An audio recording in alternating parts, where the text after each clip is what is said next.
36 లక్షల మెట్రిక్ టన్నుల బియ్యం అవసరం ఉంది. ఈ బియ్యం ఎన్నికల టైంలో సన్న బియ్యం ఇస్తామని మేము వాగ్దానం చేశాం.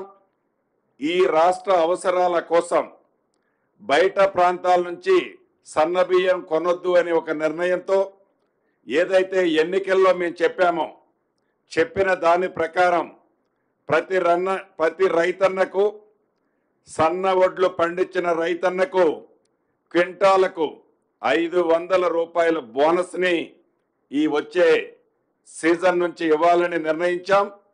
సన్న బియ్యము అంటే సన్న వడ్లు రకాలు ఏమనేది అగ్రికల్చర్ డిపార్ట్మెంట్ వారు రేపు పత్రికా ప్రకటనగా అవన్నీ కూడా ఆ రకాలని ప్రకటించడం జరుగుద్దని కూడా ఈ వేదిక ద్వారా తెలంగాణ రాష్ట్రంలో ఉండే రైతన్నులందరికీ తెలియజేస్తున్నాం. అంతేకాదు సీజన్ స్టార్ట్ అయింది. ఈ సీజన్కి కావలసిన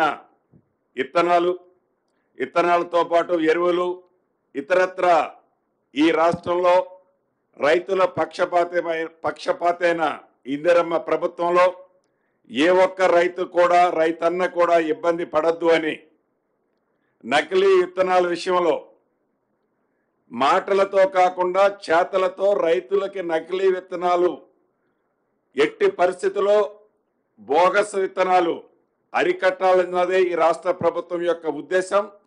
దాన్ని దృష్టిలో పెట్టుకొని చాలా క్లియర్గా గౌరవ ముఖ్యమంత్రి గారు అధికారులకు ఆదేశించడం జరిగింది.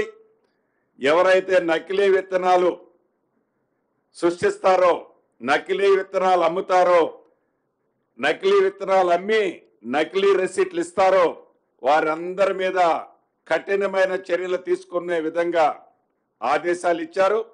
అదే రకంగా ఎవరైతే రైతన్నలు లూజు విత్తనాలు కొనొద్దని, ఎవరైతే అఫీషియల్గా కంపెనీల దగ్గరే కొనాలని కొన్న